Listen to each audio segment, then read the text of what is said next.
News रंग के श्रोताओं को बीरेन्द्र शास्त्री का सादर नमस्कार, अभिनंदन, जय श्री कृष्णा। आज मैं पुरुषोत्तम मास की 17वें अध्याय की कथा प्रारंभ करने जा रहा हूँ। इसमें मौन व्रत का बड़ा महत्व दिया गया है। भगवान पुरुषोत्तम कहते हैं लक्ष्मी जी से कि हे देवी, जो व्यक्ति मौन होकर के संपूर्ण समय नहीं तो कम से कम 3 स्थानों में मौन होकर के स्नान करना चाहिए, मौन होकर के भोजन करना चाहिए और मौन होकर के हवन करना चाहिए, एकाग्रचित और मौन धारण अवश्य करना चाहिए। इन तीनों स्थानों पर मौन धारण से कौन कौन से फल प्राप्त होते हैं उसे मैं कहता हूँ। मौन होकर स्नान करने से शरीर का तेज बढ़ता है। मौन होकर होम करने से लक्ष्मी की वृद्धि होती है। मौन होकर भोजन करने से आयु में वृद्धि होती है।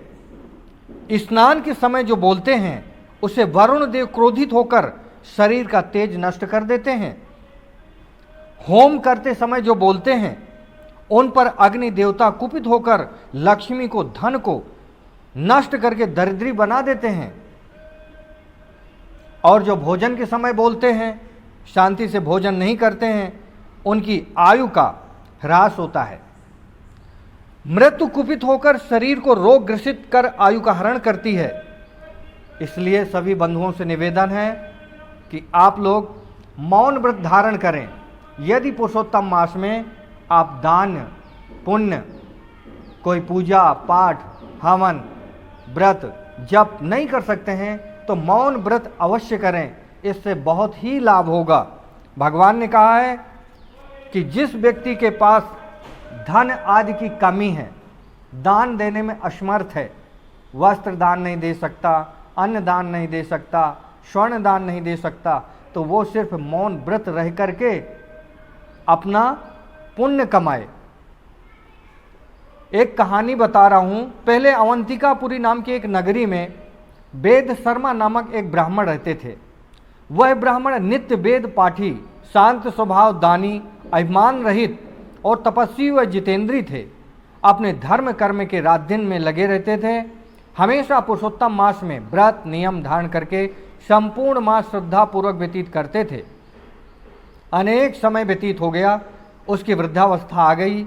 ऐसे ही समय पुरुषोत्तम मास का प्रारंभ होने में जब 3 दिन बाकी रह गए, तब वह ब्राह्मण मन में विचार करने लगा कि मैं अनेक वर्षों से पुरुषोत्तम मास में व्रत, जप, दान आदि करता चला आ रहा हूँ। अब मेरी वृद्धावस्था हो गई है, शरीर काम नहीं कर रहा है, इंद्रियां काम नहीं कर रही हैं, तो हे भगवान, मैं क्या करूँगा पुरुषोत्तम मास में। तो ब्राह्मण देवता सो गए, भगवान का चिंतन करते करते सो गए, इसी बात को लेकर के कि 3 दिन बाद जो है पुरुषोत्तम महीना आ रहा है। तो भगवान ने स्वप्न दिया कि हे ब्राह्मण, आप चिंता मत करो, आप मत व्रत रहो, दान पुण्य मत करो, पर आप 1 महीने नियम से मौन व्रत रहो। ब्राह्मण सुबह उठ करके अपना जो है भगवान को धन्यवाद दिया और वह पूरे महीने मौन व्रत धारण किया। उस व्रत के प्रभाव से ब्राह्मण सभी पुण्यों में श्रेष्ठ कर्म किया और उसको किसी प्रकार की दान की आवश्यकता नहीं पड़ी, किसी प्रकार की व्रत की आवश्यकता नहीं पड़ी, किसी प्रकार के पूजन पाठ की आवश्यकता नहीं पड़ी। और भगवान के गण आकर उस ब्राह्मण को स्वर्ग में ले गए और उसने भगवान को बहुत बहुत धन्यवाद दिया। भगवान को अपने समक्ष देखकर, भगवान जब सामने प्रकट हो गए, आग्रह करते हुए देखकर वह ब्राह्मण अत्यंत प्रसन्न होकर बारंबार भगवान को दंडवत नमस्कार किया।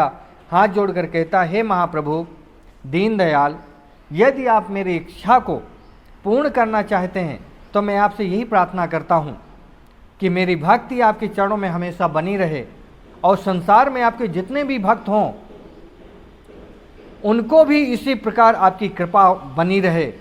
इस प्रकार भगवान की उसके ऊपर कृपा हो गई और वह स्वर्ग को प्राप्त हो गया। इस प्रकार जो है आप लोग इस महीने में मौन व्रत रहें, बहुत ही जो है पुण्यदायक लाभदायक है। और आप लोगों के पितरों का भी बड़े प्रसन्न होंगे, पितृ देवता भी आप लोगों को आशीर्वाद देंगे। इस प्रकार जो है आप लोगों को मैंने 16वां अध्याय की कथा सुना दी। गोविंद जय जय गोपाल जय जय, राधा रमण हरि गोविंद जय जय, गंगा की जय जय जमुना की जय जय, गंगा की जय जय जमुना की जय जय, माता सरस्वती रेवा की जय जय, गोविंद भगवान की जय, गोपाल कृष्ण भगवान की जय। आज का दान है मालपुए का दान करें। बहुत बहुत धन्यवाद। जय श्री कृष्णा, जय श्री कृष्णा।